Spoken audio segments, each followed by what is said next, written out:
This video is brought to you by Alpine Academy. Subject Biology, Class 9th. Sin Textbook Board, Jamshoro. Chapter 2, Part 7. Structural Organization of Life. Frog. अब हम frog के बारे में discuss करेंगे. Frog lives in water as well as on land. यानी कि जो frog होता है वो जमीन पे भी रहता है और वो पानी में भी रहता है. The skin of frog is loose and slippery. जो स्किन होती है फ्रॉग की ये बहुत ज्यादा लूज होती है और स्लिपरी भी होती है यानी कि हाथ लगाने से फौरन से फिसलता है हाथ हमारा तो इस तरह से उसकी स्किन होती है. There is a membranous skin between its toes which helps in swimming and moves by jumping on land. यानी कि एक मेम्ब्रेनस स्किन जो होती है इसके बीच में यानी कि दो टोज अगर होते हैं तो उसके बीच में स्किन होती है जो कि उसको फ्रॉग को जंपिंग में भी मदद करती है जब वो जमीन पे रहता है और जब वो पानी में रहता है तो वो स्किन स्विमिंग में भी हेल्प करती है. In male frog first fingers thicker than others क्योंकि जो मेल फ्रॉग में जो पहली फिंगर होती है वो बहुत मोटी होती है दूसरी फिंगर से. Frog has a head which is directly attached to the body and has two large bulging eyes. जो फ्रॉग का हेड होता है वो डायरेक्टली बॉडी के साथ अटैच होता है यानी कि उसकी कोई नेक वगैरह नहीं होती जैसे हम इंसानों की गर्दन होती है इस तरह से उनकी कोई नेक वगैरह नहीं होती. जो हेड होता है वो डायरेक्टली बॉडी के साथ अटैच होता है फ्रॉग का और दो बाहर निकली हुई आईज होती हैं जैसे कि डायग्राम में आप लोग देख सकते हैं इसके बाहर निकली हुई बल्जिंग आईज है. ठीक है. Behind each eye is a circular area tympanic membrane which helps in hearing. जो सर्कुलर एरिया होता है हर आई के पीछे या आप देख सकते हैं सर्कुलर आई है उसके पीछे एक टिम्पैनिक मेम्ब्रेन होती है जो कि फ्रॉग को सुनने में मदद करती है. At the tip of the snout it has two openings called the external nostrils which helps in breathing. यानी कि स्नाउट की टिप पे दो ओपनिंग्स होती हैं. ठीक है. बाहर की तरफ उसको हम कहते हैं एक्सटर्नल नॉस्ट्रल्स जो कि फ्रॉग को सांस लेने में मदद करती है. Frogs lay eggs during raining season यानी कि जब बारिश होती है तब फ्रॉग जो है वो अपने एग्स जो है वो देता है. During winter they bury themselves in the mud and stay there throughout a process called hibernation और विंटर स्लीप. यानी कि जब सर्दियां आती हैं बहुत सख्त सर्दियां तो वो जमीन के अंदर मिट्टी में दब जाते हैं और वहां पर रहते हैं पूरे विंटर में के दौरान और इस प्रोसेस को हम कहते हैं हाइबरनेशन या winter sleep.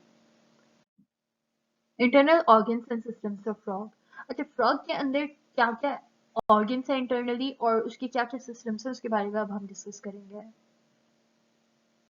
Digestive system. Organs involved in breakdown of complex food into simpler form makes up the digestive system. यानी कि digestive system को वो organs बनाते हैं जो कि कॉम्प्लेक्स फूड यानी कि जो कॉम्प्लेक्स फूड होता है उसको सिंपलर फॉर्म में जो तोड़ने में मदद करते हैं ऑर्गन्स वो मिलकर डाइजेस्टिव सिस्टम बनाते हैं. कंसिस्ट ऑफ बकल कैविटी यानी कि जो डाइजेस्टिव सिस्टम होता है उसमें क्या क्या चीजें होती हैं वो हम एक एक करके डिस्कस करेंगे. पहला है buccal cavity. Food enters into buccal cavity through mouth. यानी कि फूड जो है जब फ्रॉग लेता है तो वो माउथ के थ्रू बकल कैविटी में एंटर होता है. Upper jaw has pointed teeth not for chewing but prevent food from slipping out of mouth. यानी कि जो अपर जॉ होता है ऊपर वाला जो उसका जॉ होता है उसकी फ्रॉग के अपर जॉ पे पॉइंटेड टीथ होते हैं नोकीले. वो चबाने के काम नहीं आते लेकिन वो इस चीज के काम आते हैं कि वो फूड को माउथ से बाहर न जाने दें. Tongue of frog is attached to in front to the floor of buccal cavity and free behind which allows frog to throw it outward. यानी कि जो जबान होती है फ्रॉग की जैसे कि हमारी होती है वो पीछे की तरफ अटैच्ड होती है और आगे की तरफ फ्री होती है. इस तरह से फ्रॉग की नहीं होती फ्रॉग की उल्टी होती है. आगे की तरफ से फ्रॉग की जबान जो है वो अटैच्ड होती है और पीछे की तरफ फ्री होती है जिसकी वजह से वो इजीली अपनी जबान थ्रो करके और किसी भी इंसेक्ट को प्रे को अंदर स्वेलो कर देता है. मैंने आगे पिक्चर भी रखी हुई है जिससे आपका कॉन्सेप्ट क्लियर हो जाएगा. Frogs feed mainly on insects. Frogs जो है वो इंसेक्ट्स खाते हैं. ये देखें इसकी आगे की तरफ से अटैच्ड है फ्रॉग की फर्स्ट डायग्राम में और ये प्रे को ऐसे टैग करता है फौरन से और फिर जो है अपनी जुबान को रोल कर कर अंदर ले जाता है.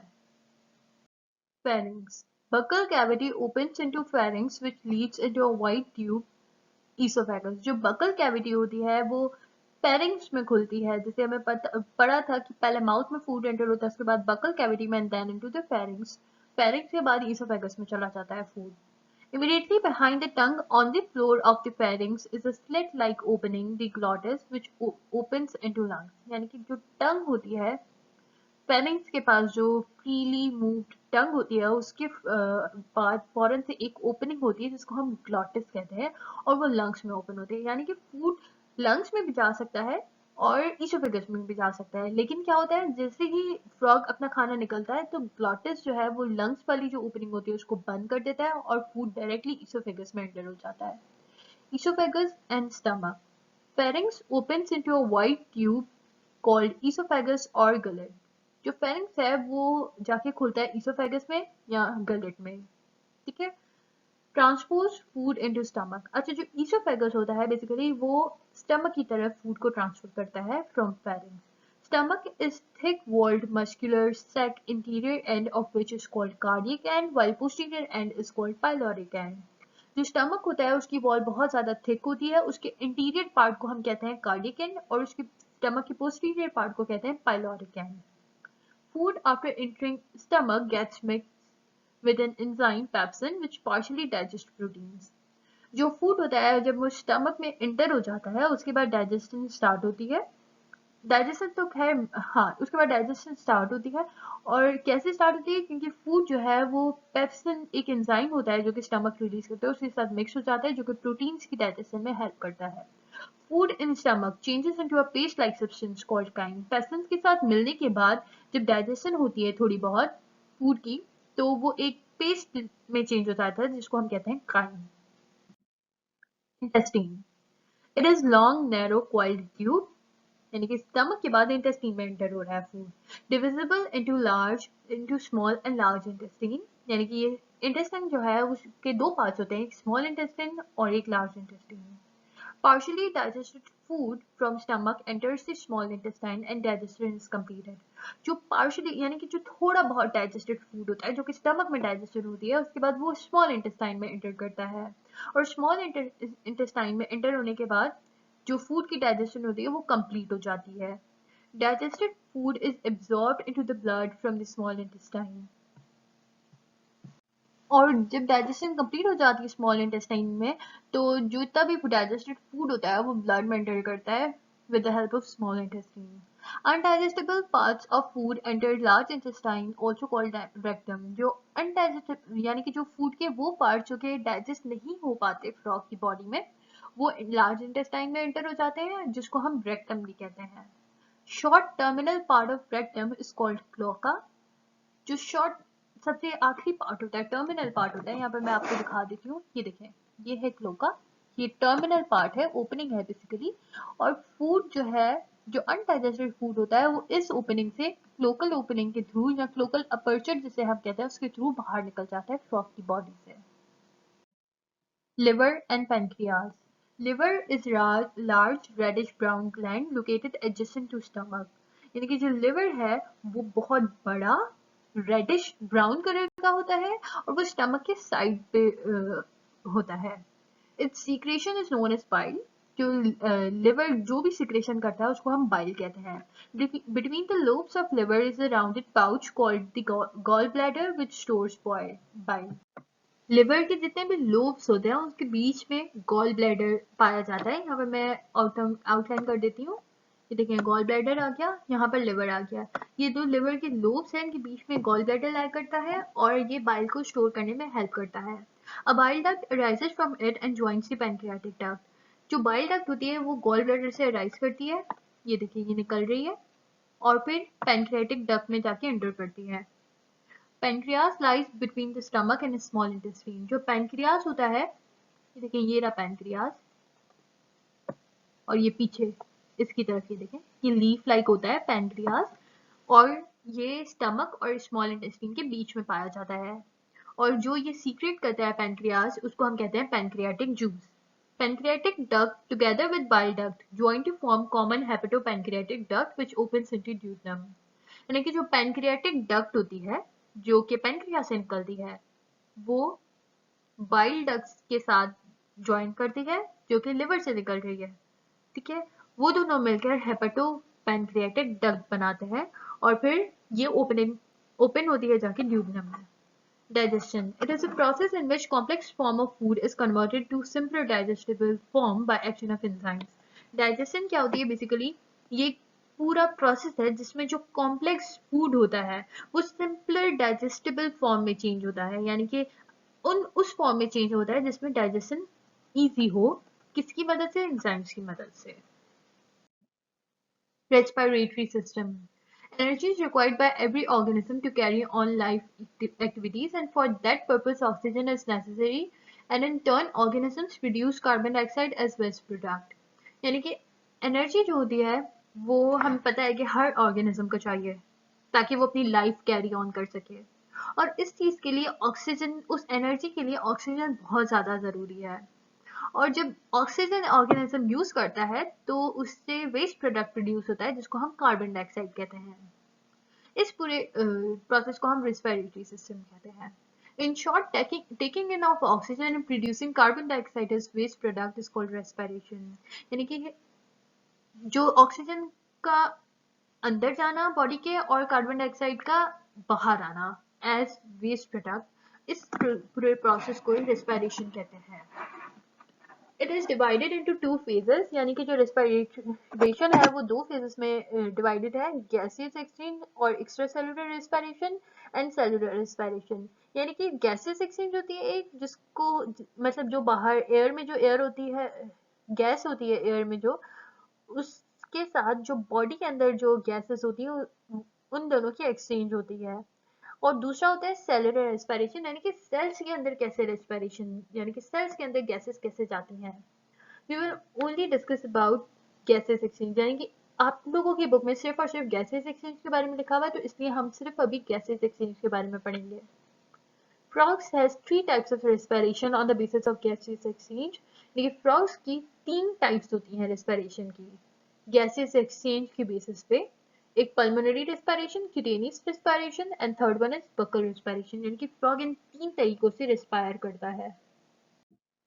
Pulmonary respiration, gases exchange which takes place in lungs is called pulmonary respiration, यानी कि वो gases exchange जो कि lungs के थ्रू हो, यानी कि gases का exchange होना with the help of lungs, that process is known as pulmonary respiration. Frog has two lungs with balloon-like structure, यानी कि frog के दो lungs होती हैं और वो balloon-like होती हैं। It has two surfaces, outer surface and inner surface. Outer surface is smooth, यानी कि जो outer surface होती है वो बहुत ज़्यादा smooth होती है, और जो inner surface होती है it has a numerous folds and increased area for gases exchange. ठीक है, ये देखिए, अगर हम ये numerous, ये है inner layer, ठीक है, और ये है outer layer, सॉरी, और जो inner layer है ये बनाती है बहुत ज़्यादा folds इस तरह से, छोटे छोटे बहुत ज़्यादा, ताकि सरफेस एरिया बढ़ जाए। किस चीज के लिए? गैसेस एक्सचेंज के लिए, यानी कि ज्यादा से ज्यादा गैसेस एक्सचेंज हो सके। Each lung has a bronchus at its upper and and is richly supplied by blood vessels, यानी कि जो हर लंग होती है उसके पास ब्रोंकस होता है एट इट्स अपर एंड। यहाँ पे देखें ये रहा ब्रोंकस, ठीक है, हर लंग के पास ब्रोंकस होता है और हर जो लंग होती है उसमें बहुत ज्यादा ब्लड सप्लाई होती है, ब्लड वेसल्स होती हैं, ब्लड सप्लाई होता है। एयर जो है यहाँ पे मैंने शॉर्ट करके रख दिया है। एयर जो है सबसे पहले एक्सटर्नल नॉस्ट्रल्स में एंटर होती है, उसके बाद इंटरनल नॉस्ट्रल्स में एंटर होती है, उसके बाद ग्लॉटिस के थ्रू लैरिंग्स में एंटर होती है, फिर ब्रोंकाई और फिर लंग्स में। ये आप कहीं अपनी बुक वगैरह में नोट कर लें, आपको इजी रहेगा ऐसे याद करना। Cutaneous respiration. Gases exchange which is carried out by skin is called cutaneous respiration, यानी कि वो gases exchange जो कि skin के थ्रू हो उसको हम cutaneous respiration कहते हैं। Frogs uses skin as respiratory organ during swimming and hibernation, यानी कि frog जो है वो cutaneous respiration कब करते हैं? जब वो पानी के अंदर होते हैं या तो फिर जब वो hibernation में होते हैं, यानी कि जब वो मिट्टी के अंदर दब जाते हैं during winter season, तब। Oxygen diffuses into blood through skin and carbon dioxide diffuses out by blood capillaries. जो ऑक्सीजन होता है वो ब्लड में जाता है स्किन के थ्रू। अच्छा, ये सारा प्रोसेस क्यूटेनियस रेस्पिरेशन के बारे में बताया गया है कि सबसे पहले ऑक्सीजन जो है वो स्किन के थ्रू ब्लड में एंटर होता है, और जो कार्बन डाइऑक्साइड होता है वो ब्लड कैपिलरीज के थ्रू स्किन की तरफ जाता है और फिर वहां से डिफ्यूजेस आउट हो जाता है, यानी कि बाहर चला जाता है। Buccal respiration, gases exchange which takes place through lining of buccal cavity between air and blood is called buccal respiration। यानी कि वो गैसेस एक्सचेंज जब बकल कैविटी की लाइनिंग से हो, यानी कि मुंह की एक कोई लाइनिंग होती है उससे जब रेस्पिरेशन होती है, गैसेस एक्सचेंज होती है बिटवीन एयर एंड ब्लड, उसको हम कहते हैं buccal respiration. The lining of buccal cavity is thin, moist, and richly supplied with blood capillaries, which makes it easier for frog to respire। जो यानी कि जो buccal cavity, जो मुंह माउथ के बाद जो कैविटी होती है उसको हम buccal cavity कहते हैं, उसकी लाइनिंग बहुत पतली होती है और हमेशा मॉइस्ट होती है, यानी कि पानी से वो भरी हुई होती है, मॉइस्ट होती है, और उसमें बहुत ज्यादा ब्लड कैपिलरीज होती हैं, जिसकी वजह से फ्रॉग इजीली जो है वो बकल रेस्पिरेशन कर सकता है। Circulatory system, blood transports nutrients and oxygen in body and helps to get rid of waste products by a system or process called circulatory system। यानी कि जो ब्लड होता है वो बॉडी में जो जरूरी गिजा होती है बॉडी के लिए वो, और ऑक्सीजन पूरी बॉडी में ब्लड जो है वो लेकर ट्रांसपोर्ट करता है जहां जहां बॉडी में नीड होती है, और जितने भी बॉडी में जहां जहां वेस्ट प्रोडक्ट्स बनते हैं वो उनको लेकर और एक्सक्रीट करने में मदद करता है, यानी कि एक्सक्रीटरी ऑर्गन तक ब्लड उन सारे मटेरियल्स को लेकर जाता है। और ये सारा जो प्रोसेस होता है वो एक सिस्टम के तहत होता है, उसको हम कहते हैं circulatory system, also called cardiovascular system. और इसे कार्डियोवैस्कुलर सिस्टम भी कहते हैं। क्यों कहते हैं वो अब हम आगे पढ़ेंगे। Frog has a circulatory system in which blood flows in a closed circuit of blood vessels and pumped by an organ called heart। यानी कि जो सर्कुलेटरी सिस्टम होता है ये बेसिकली हार्ट पे डिपेंड करता है, क्योंकि हार्ट जो है वो पंप होता है और ब्लड को पूरी बॉडी तक जो है वो ट्रांसफर होने में मदद करता है, तो इस वजह से इसको हम कार्डियोवैस्कुलर सिस्टम भी कहते हैं। और इसमें बता रहे हैं कि जो फ्रॉग होता है उसका जो सर्कुलेटरी सिस्टम होता है उसमें जितना भी ब्लड होता है वो क्लोज्ड वेसल्स में ट्रांसफर होता है टुवर्ड्स द बॉडी, और एक ऑर्गन के तहत जो है वो पंप होता है जिसे हम हार्ट कहते हैं। कंसिस्ट ऑफ, यानी कि फ्रॉग में सर्कुलेटरी सिस्टम इन चीजों से बना हुआ होता है।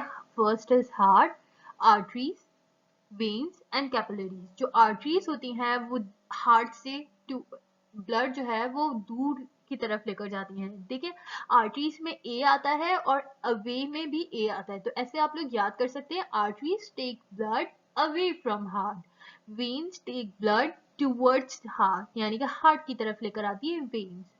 Capillaries exchange materials between tissues and blood, यानी कि जितना भी मटेरियल होता है उसको ब्लड और टिश्यूज के बीच में एक्सचेंज करने में मदद करती है। कौन? कैपिलरीज।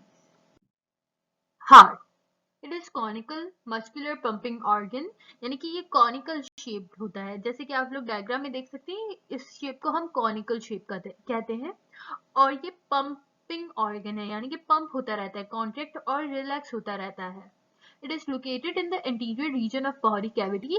जो हमारी बॉडी होती है उसके इंटीरियर रीजन पे होता है, यानी कि आगे की तरफ होता है, towards the left, थोड़ा सा जो है लेफ्ट की तरफ होता है। Covered by a layer known as pericardium, यानी कि हार्ट के ऊपर एक लेयर होती है जिसको हम पेरिकार्डियम कहते हैं। Heart works continuously through out life, यानी कि जो हार्ट होता है वो पूरी जिंदगी काम करता रहता है, कभी बीच में नहीं रुकता है, यानी कि हार्ट रुक गया मतलब जिंदगी खत्म। The contraction and expansion और relaxation of heart is known as heartbeat। यानी कि एक contraction और उसी वक्त जो relaxation होती है, यानी कि दोनों चीजें मिलकर एक heartbeat बनाती हैं। Frog heart has 3 chambers, right auricle or atrium, left auricle or atrium, and third one is ventricle। यानी कि frog का जो दिल होता है उसके 3 हिस्से होते हैं। ऊपर वाले 2 होते हैं, एक राइट एट्रियम या राइट ऑरिकल, दूसरा होता है लेफ्ट ऑरिकल और लेफ्ट एट्रियम, और जो नीचे वाला होता है वो होता है ventricle. The truncus arteriosus arises from ventral side of ventricle and divides into 2 branches, each of which divides into 3 arteries। ये कह रहा है कि जो ट्रंकस आर्टीरियोसिस होता है, मैं आप लोग को डायग्राम में दिखा देती हूँ, ये देखें, मैं हाईलाइट कर रही हूँ ट्रंकस आर्टीरियोसिस को, ठीक है। ट्रंकस आर्टीरियोसिस और ये इसका हार्ट का वेंट्रल व्यू यानी कि आगे वाला व्यू। अब कह रहे हैं जो ट्रंकस आर्टीरियोसिस है वो दो ब्रांचेस में डिवाइड हो जाती है। देखिए ये 1 और ये 2, ठीक है। और जो हर एक ब्रांच होती है ट्रंकस आर्टीरियोसिस की वो फर्दर 3 ब्रांचेस में डिवाइड हो जाती है। देखिए आप लोग देख सकते हैं ये फर्दर 3 ब्रांचेस में डिवाइड हो गई है। तो ये कहना चाह रहा है sinus venosus formed by major veins is a triangular sac opens into right atrium, both of these called accessory chambers। अब यहाँ पर ये दिखाया गया है, एक मिनट मैं आपको दिखा देती हूँ। ये रहा साइनस विनोसिस, ठीक है। अब ये कह रहा है कि जो साइनस विनोसिस होता है वो कैसे बनता है। वो बहुत मेजर वेन्स जो होती हैं वो मिलकर आपस में आखिर में साइनस विनोसिस बनाती हैं जब वो हार्ट की तरफ पहुंच जाती हैं। और sinus venosus basically triangular shape है as you can see in diagram, और ये राइट एट्रियम में जाकर खुलता है। और साइनस विनोसिस और ट्रंकस आर्टीरियोसिस दोनों को हम कहते हैं accessory chambers. In heart blood flows in 2 pathways, यानी कि फ्रॉग के हार्ट में ब्लड जो है वो 2 तरीकों से फ्लो होता है। The first one is pulmonary veins carry oxygenated blood from lungs and enters left auricle, यानी कि कह रहे हैं जो pulmonary veins होती हैं वो ऑक्सीजनेटेड ब्लड लंग्स से कैरी करती है, यानी कि लंग से उठाती हैं ऑक्सीजनेटेड ब्लड और लेफ्ट ऑरिकल में जाकर एंटर हो जाती हैं। Second one is sinus venosus gets deoxygenated blood from all other parts of body and reaches right auricle। यानी कि ये कह रहा है कि जो साइनस विनोसिस हमने जो अभी डिस्कस किया कि वो मेजर वेन्स से बनता है, और वेन्स जो है वो हार्ट की तरफ ब्लड लेकर आती हैं। कौन सा ब्लड? Deoxygenated blood. तो ये कह रहा है कि जो साइनस विनोसिस है वो डीऑक्सीजनेटेड ब्लड जो है वो पूरी बॉडी से कलेक्ट करता है और राइट ऑरिकल में जाकर ओपन होता है। When two auricles contract, blood is pushed into single ventricle। अच्छा, अब जो right auricle और left auricle, यानी कि left auricle में oxygenated blood आ रहा था और right auricle में deoxygenated blood आ रहा था। जब दोनों ऑरिकल्स एक साथ कॉन्ट्रैक्ट होते हैं तो ब्लड जो ऑक्सीजनेटेड और डीऑक्सीजनेटेड वो सिंगल वेंट्रिकल में आ जाता है। Ventricle upon contraction pushes blood into truncus arteriosus, यानी कि जब वेंट्रिकल कॉन्ट्रैक्ट होता है तो ब्लड जो है वो ट्रंकस आर्टीरियोसिस में आ जाता है। फ्रॉम हियर इट एंटर्स, अच्छा ट्रंकस आर्टीरियोसिस में एंटर होने के बाद ये कहाँ एंटर होता है? पल्मोनरी आर्टरीज में एंटर होता है, सिस्टमेटिक आर्टरीज में एंटर होता है और कैरोटिड आर्टरीज में एंटर होता है। यानी कि पल्मोनरी आर्टरीज में वो ब्लड एंटर होता है जो कि ऑक्सीजनेटेड नहीं होता, यानी कि डीऑक्सीजनेटेड होता है। तो वो पल्मोनरी आर्टरीज फौरन से लंग्स की तरफ लेकर चली जाती हैं ब्लड को ताकि वो ऑक्सीजनेटेड हो सके, ठीक है। अब आप लोग ये सोच रहे होंगे कि वेंट्रिकल तो एक था और वो जो एट्रियम थे या ऑरिकल थे वो तो 2 थे, तो मतलब वेंट्रिकल में आने के बाद ब्लड मिक्स नहीं हो जाता होगा। देखिए इतनी फास्टली ये सारा प्रोसेस होता है कि ब्लड को मिक्स होने का टाइम ही नहीं मिलता, ठीक है। तो फौरन से जो डीऑक्सीजनेटेड ब्लड होता है वो पल्मोनरी आर्टरीज में चला जाता है, और जो ऑक्सीजनेटेड ब्लड होता है वो थोड़ा जो है वो सिस्टमेटिक आर्टरीज में जाता है और थोड़ा कैरोटिड आर्टरीज में। सिस्टमेटिक आर्टरीज जो है वो पूरी बॉडी के जितने भी पार्ट्स होते हैं उनको सप्लाई करती हैं, और जो कैरोटिड आर्टरीज होती हैं वो ब्रेन तक ब्लड को लेकर जाती हैं। Arterial system. Arteries are the vessels which carry blood away from heart by a process known as arterial system। यानी कि arteries basically vessels होती हैं जो कि blood को body से दूर लेकर जाती हैं, बॉडी से नहीं सॉरी हार्ट से दूर लेकर जाती हैं एक प्रोसेस के तहत जिसका नाम होता है arterial system. Consist of 3 main components, यानी कि आर्टीरियल सिस्टम 3 कंपोनेंट्स पे डिपेंडेंट होता है। First one is pulmocutaneous arteries which supply deoxygenated blood to lungs, यानी कि जो deoxygenated blood जो है वो lungs को सप्लाई करती हैं। कौन? pulmocutaneous arteries। carotid arteries supply oxygenated blood to various parts of head। systematic arteries carry oxygenated blood to all parts of body except lungs and head region। यानी कि जो systematic arteries होती हैं third one, ये oxygenated blood पूरी body के पास लेकर जाती हैं सिवाय lungs के, जिसको सप्लाई करते हैं कौन? pulmocutaneous arteries और हेड रीजन के अलावा, यानी कि हेड रीजन को कौन सप्लाई करता है? वो होती carotid arteries. Venous system. Veins are the vessels which carry blood towards the heart by a system known as venous system। यानी कि veins basically vessels होती हैं, ये blood को body सॉरी हार्ट की तरफ लेकर आती हैं एक सिस्टम के तहत जिसको हम कहते हैं venous system. It comprises of following major components: pulmonary veins, precaval veins and postcaval veins. Pulmonary veins carry oxygenated blood from lungs and bring it to left auricle. यानी कि जो pulmonary veins होती हैं लंग्स से oxygenated blood carry करती हैं. Lungs की तरफ ऑक्सीजनेटेड ब्लड कौन लाया था, हमने अभी पढ़ा, पल्मोक्यूटेनियस आर्टरीज. ओके. अब पल्मोनरी वेन्स वो ऑक्सीजनेटेड ब्लड जब हो जाता है तो वो लेफ्ट ऑरिकल की तरफ लेकर आती हैं. Precaval veins carry deoxygenated blood from head and four limbs and is formed by several veins. अच्छा, जो precaval veins होती हैं ये बहुत सारी veins से बनी हुई होती हैं और ये blood जो है वो सर से यानी कि हेड और फोर लिम्ब से जो यानी कि जो अपर लिम्ब होता है हमारे हाथ वगैरह ये वो इनसे ब्लड कैरी करती है. कौन सा होता है, डीऑक्सीजनेटेड ब्लड, वो कैरी करती है प्रीकैवल वेन्स. और जो पोस्ट कैवल वेन्स होती हैं blood from all lower parts of bodies collected through veins which join together to form post caval veins. यानी कि लोअर पार्ट जो होता है बॉडी का, एब्डोमेन और उससे नीचे वाला जो पार्ट होता है उसके जितने भी वहां से जितनी भी वेन्स ब्लड कैरी करती हैं वो आखिर में आपस में मिलकर पोस्ट कैवल वेन्स बनाती हैं. Both precaval and postcaval vein open into sinus venosus from where blood is pumped in right auricle. अच्छा, हमने sinus venosus डिस्कस कर चुके हुए हैं. तो ये कह रहा है प्रीकैवल और पोस्टकैवल वेन्स दोनों जो है वो मिलकर साइनस विनोसिस में खुलती हैं और फिर साइनस विनोसिस राइट ऑरिकल में ब्लड को पंप कर देता है. पोर्टल सिस्टम ये भी वीनस सिस्टम का एक टाइप है.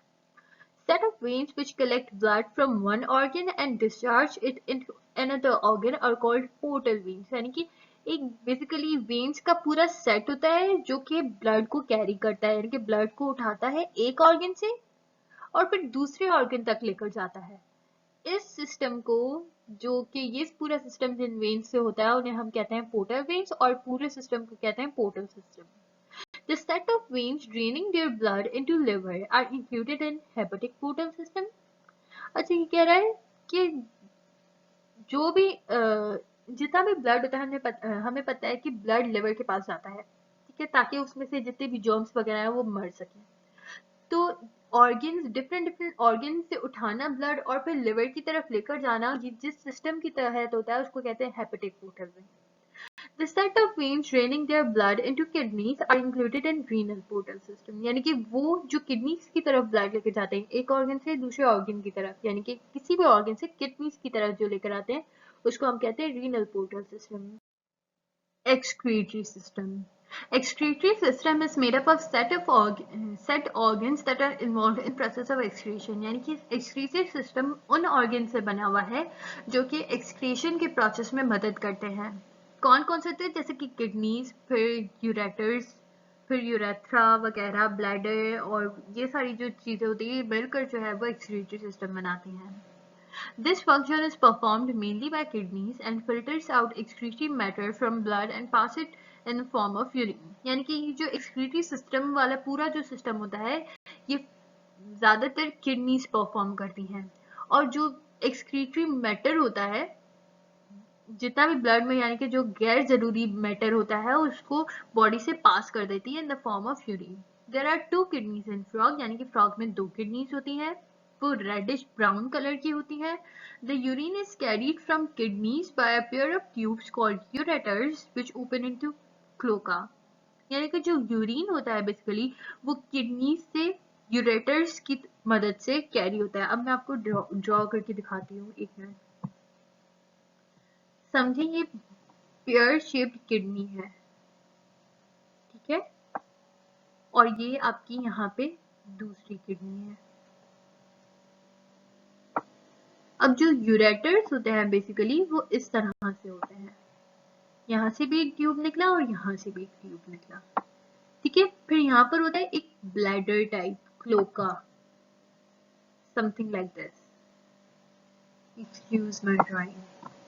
तो ये जो ट्यूब्स हैं जो लंबे लंबे धागे नुमा आपको नजर आ रही है बेसिकली ट्यूब्स होते हैं जिन्हें हम यूरेटर कहते हैं और ये क्लोका में जाके ओपन होते हैं. From cloaca it either passes into cloacal aperture or is stored for some time in urinary bladder.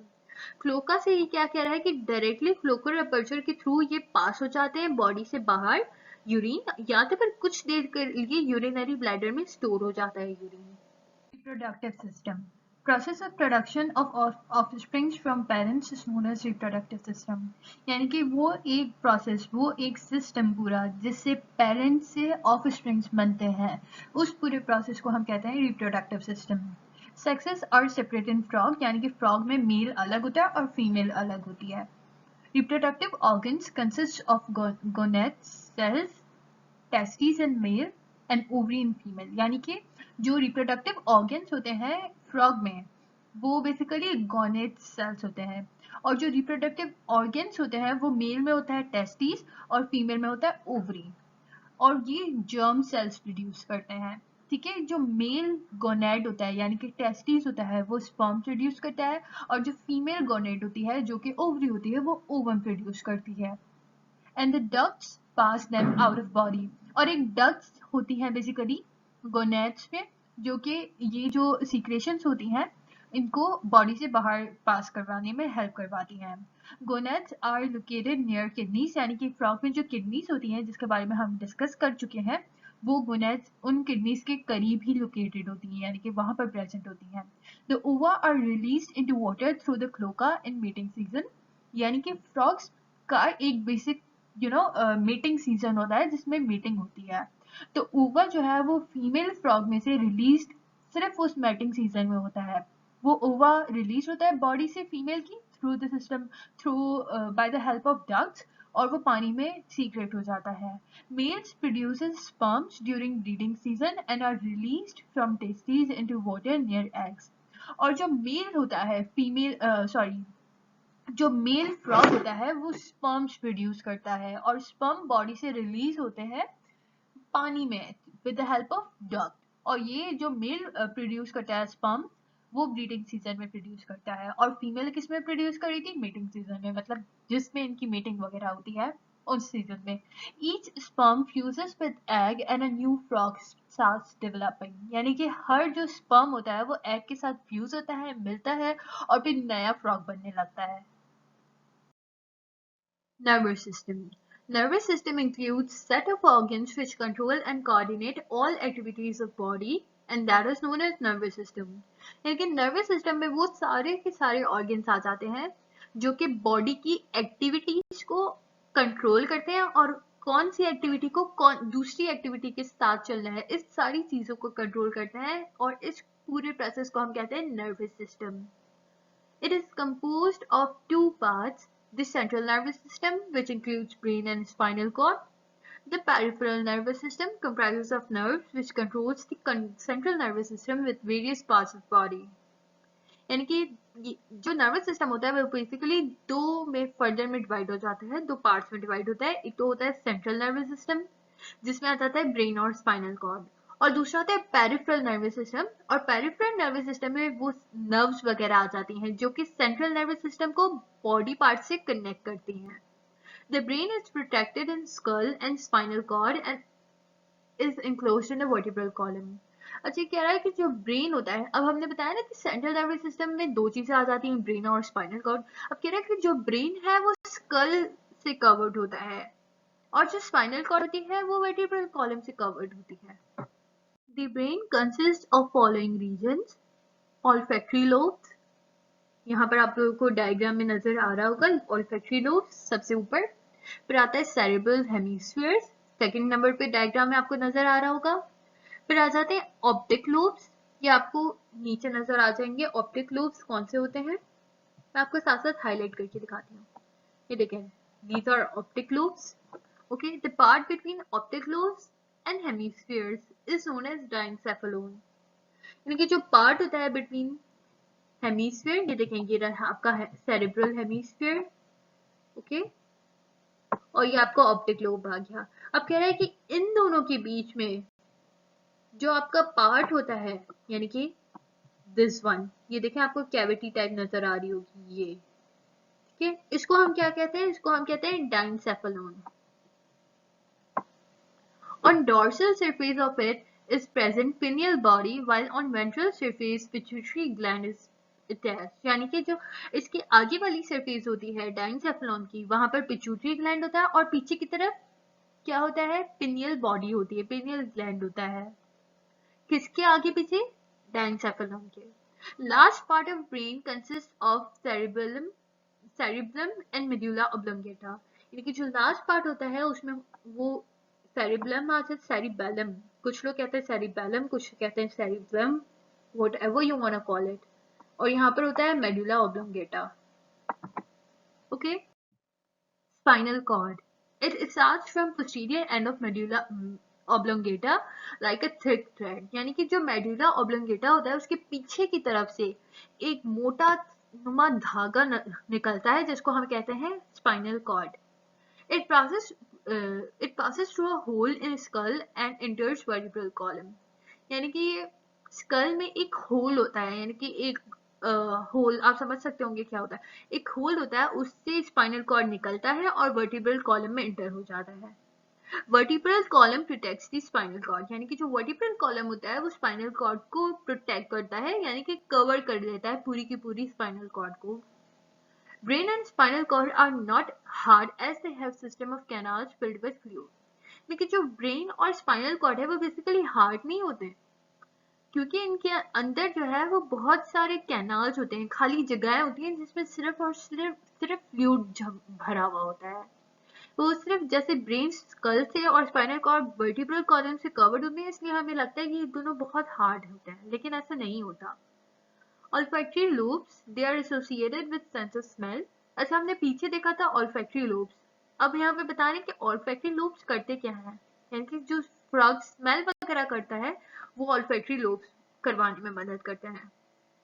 Cerebral hemisphere is site of intelligence and memory. जो cerebral hemisphere होता है, मैं पीछे डायग्राम में आपको दिखा चुकी हूँ, वो इंटेलिजेंस और मेमोरी के लिए काम करता है। Diencephalon receives messages from internal and external environment of body and also controls secretion of hormones. क्योंकि जो डाइनसेफेलॉन होता है बेसिकली वो इंटरनल यानी कि अंदरूनी और जो बैरूनी इन्वायरमेंट की बॉडी के पास जितने भी मैसेज आते हैं, यानी कि बाहर से जितने भी बॉडी को मैसेज आते हैं या अंदरूनी जो भी मैसेजेस होते हैं वो सब के सब डाइनसेफेलॉन के पास जाते हैं और उसकी वजह से जो हार्मोन्स वगैरह रिलीज होते हैं वो सब डाइनसेफेलॉन करवाते हैं। जो ऑप्टिक लोब्स होते हैं they are associated with eyes and vision, यहाँ पर आप देख सकते हैं जो ऑप्टिक लोब्स ये रहे, ये आंखों के लिए बहुत ज़्यादा ज़रूरी होते हैं और आंखों की जो रोशनी वगैरह होती है उसके लिए बहुत ज़रूरी होते हैं। ये सब हम फ्रॉग के बारे में पढ़ रहे हैं। Cerebellum and medulla oblongata coordinate body movements and maintain balance of body. इनके जो cerebellum और medulla oblongata होता है ये बॉडी की मूवमेंट्स को एक साथ करवाते हैं, यानी कि अगर बंदा चल रहा है तो उसके साथ उसकी कमर को भी चलाने में मदद करता है। सॉरी, ये बंदे के लिए नहीं पढ़े, हम फ्रॉग के लिए पढ़ रहे हैं। Spinal cord controls movement of trunk area, यानी कि पूरी बॉडी में कब कहाँ मूवमेंट होनी है वो सब स्पाइनल कॉर्ड कंट्रोल करता है। Sense organs. Frog has many types of receptors which gives information about external environment. यानी कि फ्रॉग के पास बहुत सारे ऐसे रिसेप्टर्स होते हैं जो कि बाहर का जो भी इन्वायरमेंट होता है उसके बारे में अंदर की बॉडी को इंफॉर्मेशन प्रोवाइड करते हैं। These receptors send sensations to the CNS via nerves. यानी कि ये जो रिसेप्टर्स होते हैं ये बाहर कोई भी अगर एक्सटर्नल इन्वायरमेंट में चेंज आ रहा होता है तो ये क्या करते हैं, सेंसेशन सेंड करते हैं सेंट्रल नर्वस सिस्टम की तरफ। किसके थ्रू, नर्व्स के through. It's skin has many small receptors for the sense of touch, यानी कि जो फ्रॉग की स्किन होती है उसमें बहुत छोटे छोटे रिसेप्टर्स होते हैं ताकि कोई अगर टच करे तो फ्रॉग को फौरन से फील हो जाए। Its nostrils has olfactory receptors for the sense of smell. यानी कि nostrils में जो इनके नाक के सुराख होते हैं बेसिकली उनको हम nostrils कहते हैं। फ्रॉग के nostrils पे olfactory receptors होते हैं ताकि वो सूंघ सके। Its tongue has taste buds for the sense of taste. यानी कि फ्रॉग की टंग में टेस्ट बर्ड्स भी होते हैं ताकि वो टेस्ट कर सके। Ears are used for receiving sound waves and eyes for receiving light. Okay? Ear. In frog, the organ of hearing is the ear. Outer most part of air is tympanic membrane, यानी कि जो air का कान का सबसे बाहर वाला part होता है उसको हम कहते हैं tympanic membrane. Here you can see in diagram. Okay. On inner side of this membrane is a cavity known as tympanic cavity. और इसके inner side पे एक cavity होती है. ठीक है, ये जो आपको ये वाली लाइन नजर आ रही होगी ये बेसिकली कैविटी होती है और इसको हम कहते हैं टिम्पैनिक कैविटी. ओके, यहाँ पर वो शो नहीं की गई लेकिन मैं आपको बता रही हूँ. This cavity contains three small rod-like bones known as ossicles. ये जो कैविटी होती है इसमें 3 छोटी छोटी बोन्स होती हैं जिन्हें हम कहते हैं ossicles.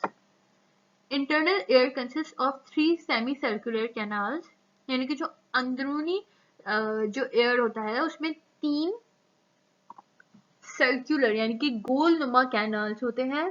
These canals are filled with the fluid and sensory cells. अच्छा, ये जो 3 सेमी सर्कुलर यानी कि आधे गोल होते हैं और आधे किसी और शेप की, ये सेमी सर्कुलर कैनाल्स होते हैं. इसमें फ्लूइड भरा हुआ होता है और कुछ सेंसरी सेल्स भरे हुए होते हैं. When sound waves strike the tympanic membrane, it is set into vibration. यानी कि जब साउंड की वेव्स टिम्पैनिक मेम्ब्रेन की तरफ आती हैं, टिम्पैनिक मेम्ब्रेन से टकराती हैं, तो वाइब्रेशन होने लगती है मेम्ब्रेन में. These vibrations vibrate the internal ear and thus sound waves stimulate the hearing receptors in the inner ear.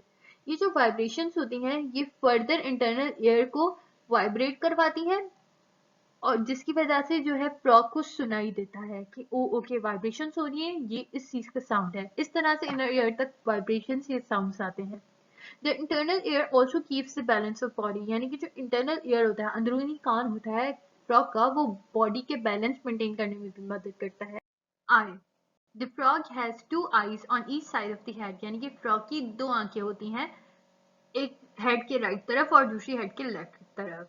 Innermost layer of ball of an eye is the sensory retina. It contains photoreceptor cells. यानी कि जो सबसे inner layer होती है वो retina कहलाती है और उसमें photoreceptors होते हैं. Outside retina is choroid which supply nutrients to the retina. यानी कि retina जो कि सबसे last layer होती है eye की, innermost layer होती है, उसके बाहर कोरोइड होती है जो कि जितनी भी खुराक या ग़िज़ा वगैरह होती है वो रेटिना को प्रोवाइड करती है. Outermost layer of the eye is sclerotic layer which is hard and provides shape to the eyeball. अच्छा, जो सबसे बहरूनी लेयर होती है उसको हम कहते हैं sclerotic layer और जो सबसे innermost layer होती है वो होती है sensory retina. जो outermost layer होती है sclerotic layer वो सबसे हार्ड होती है और वो आई को शेप प्रोवाइड करती है. The interior transparent part of the eye is called cornea. जो आगे और सबसे transparent part होता है उसको हम cornea कहते हैं. Behind cornea is iris. Iris has an opening called pupil. Behind pupil is the lens of the eye. अच्छा, ये कह रहा है कि cornea जो कि transparent layer होती है आंख के बाहर, उससे पीछे iris होता है और iris में एक opening होती है छोटी सी जिसको हम कहते हैं pupil और उस pupil के पीछे लेंस होता है आंख का. आई बात समझ में? Cornea, प्यूपिल and lens focus light on retina. अच्छा, जो कॉर्निया होता है जो कि सबसे बाहर वाली लेयर होती है ट्रांसपेरेंट लेयर, प्यूपिल जो कि कॉर्निया जो कि हमने पढ़ा था कॉर्निया के पीछे आइरिस और आइरिस में एक छोटी सी ओपनिंग होती है, उस ओपनिंग को प्यूपिल कहते हैं और प्यूपिल के अंदर लेंस से होता है. ये तीनों मिलकर रेटिना पे लाइट फोकस करने में मदद करते हैं. Jelly like fluid is present between lens and retina through which light passes before it reaches retina. अच्छा, जेली लाइक जो है लिक्विड प्रेजेंट होता है कहाँ पर? लेंस में और रेटिना के बीच में. ठीक है, जो और जब लाइट पास होती है तो वो उस सब्सटेंस से जो जेली लाइक फ्लूइड होता है उससे पास होकर फिर रेटिना की तरफ जाती है. Optic nerves takes the sensory messages from the eye to the brain. यानी कि जो optic nerves होती हैं, आंख में कुछ भी होता है प्रॉब्लम तो optic nerves ब्रेन तक मैसेज लेकर जाती हैं. Thank you. मैंने इस चैप्टर में काफ़ी ऐसी चीज़ें, काफ़ी नहीं थोड़ी बहुत ऐसी चीज़ें नहीं बताई आप लोगों को जो कि मुझे लगता था कि अगर आप लोग खुद एक रीड देंगे तो आपको समझ आ जाएंगी, क्योंकि ये चैप्टर बहुत बड़ा है तो it was not possible for me कि मैं एक एक लाइन आप लोगों को समझाऊं और फिर भी अगर कोई ऐसी लाइन जो कि आपको ना समझ आई हो तो प्लीज़ हमारे व्हाट्सएप पे कांटेक्ट करें हमसे, या तो फिर नीचे कमेंट्स डाउन में नीचे कमेंट बॉक्स में आप हमें बताएं। फिल इन द ब्लैंक्स, यहाँ पर मैंने सारे फिल कर दिए, आप अपने बुक से जो है वो देख सकते हैं। और मैंने यहाँ पर की लिख दी है, ट्रू और फॉल्स की भी की लिख दी है, और जो ट्रू सी बेस्ट आंसर थे उनकी भी मैंने यहाँ पर की लिख दी है। कोशिश करें कि आप लोग खुद करने की कोशिश करें, उसके बाद मेरे आंसर्स से मेरी वीडियो खोलें और फिर ये आंसर्स एक्सरसाइज वाली वीडियो खोलें और फिर उनसे जो है आप मैच करें कि आपने कितना समझे आप, और आपने कितना जो है वो सही किया है। Thank you. आपको कोई भी क्वेश्चंस हो इस चैप्टर से रिलेटेड या इस टॉपिक से रिलेटेड तो आप लोग इस ईमेल पे मैसेज कर सकते हैं हमें, या इस नंबर पे व्हाट्सएप कर सकते हैं, या तो फिर नीचे कमेंट्स बॉक्स में आप मैसेज छोड़ दें, हम ज़रूर जवाब देंगे। Thank you.